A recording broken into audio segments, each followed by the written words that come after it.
All right, listen up. I want to tell you about something that is happening in America, and it is happening right now. This is not happening in a war zone. It is not happening under some authoritarian regime. It's happening right here on American soil. Inside some ICE detention centers, some detainees have reportedly decided that the only form of protest left to them, and this is how serious this has become, whether they are protesting the conditions that they are kept in or the very legality of their confinement, is to stop eating. A hunger strike. And we're now learning, thanks to an investigation by The Guardian, that in some cases authorities have responded by force feeding. Here's what that typically looks like. The detainee is restrained, often forcibly. Their head is held still as a medical professional threads a plastic tube into a nostril. And I'm sorry for the graphic nature of this, but you need to know, down the throat and into the stomach. Liquid nutrition is then pumped through that tube. And there's a doctor, Dr. Chanel Diaz, an assistant professor of medicine at Columbia University. Dr. Diaz told MS Now that patients describe it as, quote, one of the most uncomfortable medical procedures. And it is generally not something that a doctor would subject a, quote, awake, alert patient to. Here's what the World Medical Association calls it, quote, the most unsuitable approach to save lives. And despite all of this, an extraordinary investigative report by The Guardian found that in 2025 and 2026, DHS officials, quote, quietly attempted to subject at least 10 hunger strikers in U.S. immigrant detention to involuntary medical procedures, including force feeding. This is the first known set of cases in Trump's second term. And of those 10 people, at least 3, possibly as many as 5, were ultimately forced into treatment. The cases include a Kurdish asylum seeker held at Port Isabel Processing Center in South Texas, not far from the epicenter of family separations in the first term. That detainee was force-fed intermittently for nearly 8 months. 8 months. It ended only when he was deported. An Afghan man held at various detention centers across South Texas who was force-fed daily for 6 months, sometimes while being physically restrained by a quote-unquote use of force team. And then a Ukrainian man detained by ICE in Florida who struggled with bipolar disorder.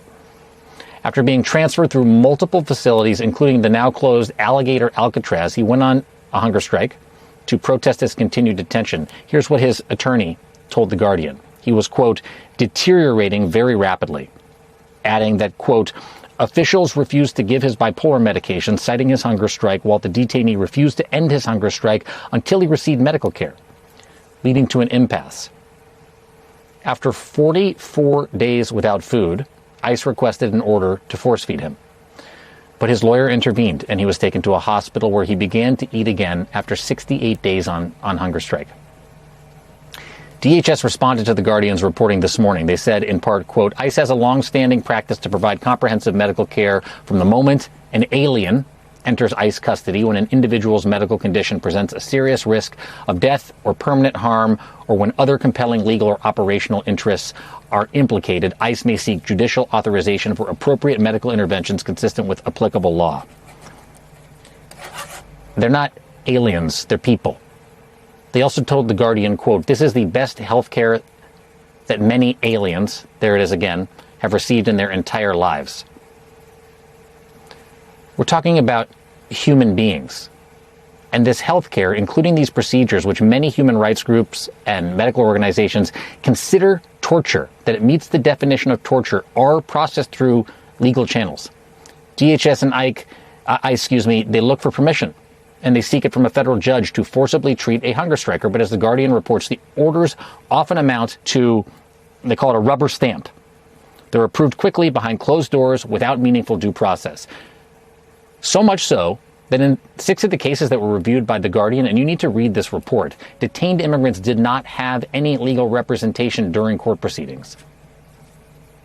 No representation during court proceedings. The report comes as Trump continues his aggressive immigration campaign, and behind every single arrest is a person, is a human, who may end up trapped in a detention system with poor living conditions and spoiled food, medical neglect. We have seen every one of these headlines. It's why some 300 detainees launched a food and a labor strike at Delaney Hall this summer, according to an SOS letter that were written by some of the people inside, some of the humans. But the Department of Homeland Security has continued to deny that its facilities have issues. This is what the Secretary of Homeland Security, Markwayne Mullin, said back in May. They say that that it's because they're on a hunger strike when there was only a handful of individuals that was refusing to eat because they want their ethnic group or their ethnic right food. Well, they can go back to their country and get whatever food they want. The fact is, we're giving them the calories they want. This isn't Holiday Inn. What a crass statement. This isn't Holiday Inn. Delaney Hall strikes ended after detainees faced retaliation, according to advocates. But the grievances that drive detainees to hunger strike are still very much present in detention centers all across the country. Jose Olivares, immigration reporter at The Guardian, will join me after a very quick break. Joining me now is Jose Olivares, immigration reporter at The Guardian. He's the reporter behind Force Fed by ICE, that 4-part exclusive investigation I was telling you about. Thanks for being here. I just want to start by making really clear to everybody that hunger strikes have happened before in ICE detention, and they've happened under Democratic administrations, including the Obama administration. Can you talk to us about what's happening now and how it compares to what we have seen before inside ICE detention? Thank you, Jacob. Yeah, I mean, I think what's interesting to note here is exactly what you just said, right? That hunger strikes and forced feeding in ICE detention is not necessarily a new phenomenon, right? We saw it really hit the headlines in 2019 under the first Trump administration. And then as I was reporting the story out, I did find a number of cases that took place in 2024 during the last year of the Biden administration as well. But now that the Trump administration and the Department of Homeland Security are engaging in such anti-immigrant aggressive crackdown tactics and expanding detention, detaining more and more people inside ICE facilities nationwide. And with an increase of hunger strikes around the country, advocates and attorneys are really concerned that this very secretive practice is going to continue in detention centers nationwide. Walk us through how you learned about these cases and you uncovered sort of the increase, if that's accurate to say, in the practice. We just heard this morning you might have learned of even more cases. That's right. Yeah. So it's interesting. Throughout the course of our reporting, we were consistently reaching out to the Department of Homeland Security and to ICE, seeking comment and seeking more information about the specific cases that we had tracked down. Throughout the course of our reporting, again, this is a very secretive practice. And so it took a lot of work to find the court records for these 10 specific cases. In a lot of the cases, there were no attorneys, no people representing the actual hunger strikers, the detained immigrants who were being subjected to this practice. But through looking through court records, I was able to find 10 cases of court records of filings showing that the Department of Homeland Security and ICE were requesting permission to force feed or conduct other types of involuntary medical procedures on 10 separate immigrant detainees. But when we reached out for comment, we would not hear a response from the Department of Homeland Security. And just last night and early this morning, we did receive a comment from the Department of Homeland Security, the comment that you shared earlier on the program. And essentially, they admitted that it wasn't actually 10 detained immigrants who received court orders to be force-fed or receive some sort of involuntary medical procedure. It was actually 18 starting from January 2025 through August 4th. So 18 cases. It's an extremely secretive practice. There's no attorneys that are consistently involved in a lot of these cases. It's happening around the country, and it's happening behind closed doors. It's a very troubling situation. The stories of each one of the detainees, and people should read your full investigation, is different and often harrowing. Generally, what kind of motivations would you say are driving the hunger strikers that end up force-fed? So in a lot of the records that I was able to find, and a lot of the records are also sealed in these federal court filings, right? But in a lot of the records, essentially it was people engaging in hunger strike to protest the conditions of their confinement. There was one particular story that really stood out to us, and we ended up contacting this person, and we'll be releasing the story of his process in the coming days.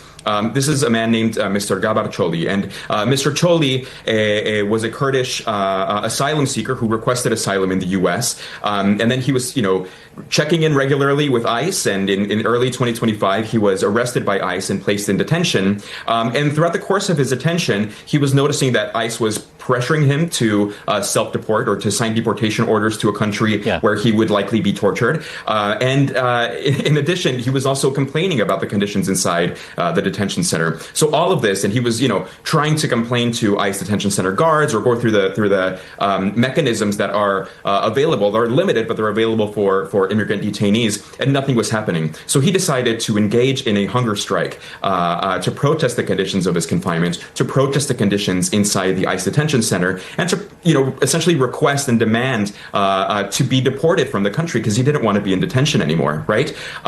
What happened in response is the U.S. government, ICE, in coordination with the Justice Department, they went to a federal judge and requested to force feed Mr. Choli. The federal judge signed the order without hearing from Mr. Choli. Mr. Choli had no attorneys. He had no legal representation. And then the process began. And Mr. Choli, he, held firm, and he didn't break his hunger strike, and he was force-fed for 8 months, nearly 8 months, from May of 2025 until January of this year. The process that he described was horrendous. I apologize to the listeners for being graphic, but he describes how guards at the detention center at the Port Isabel Service Processing Center in South Texas would enter his solitary confinement cell. They would wrestle him to the ground. They would shackle him, take him to the infirmary, and then in the infirmary they would pin him, hold him down to the bed, and a medical employee, an ICE medical staffer, would insert a tube through his nose, down his throat, and into his stomach, and they would pump nutritional liquids into his stomach to conduct the force feeding. Then they would remove the tube. He describes how at night, when he was going back to his solitary confinement cell, he'd be lying down, and he would have to swallow his own blood due to the trauma that was forced onto his nose and onto his throat. It's really, really, truly horrific circumstances. I would encourage everyone to read your reporting and think about who we have talked about over the course of the second Trump administration who's in ICE detention right now, or people who have been. People like Nori Santai Ramos, that AP honors student from Los Angeles, or Narciso Barranco, the father of 3 Marines. These are not the worst of the worst people that are being taken inside these facilities, and that is why this reporting is extraordinarily important right now. Jose Olivares, immigration reporter for The Guardian. Check out his full series of critical reports on ISIS force feeding and all of those practices at theguardian.com. We'll be right back.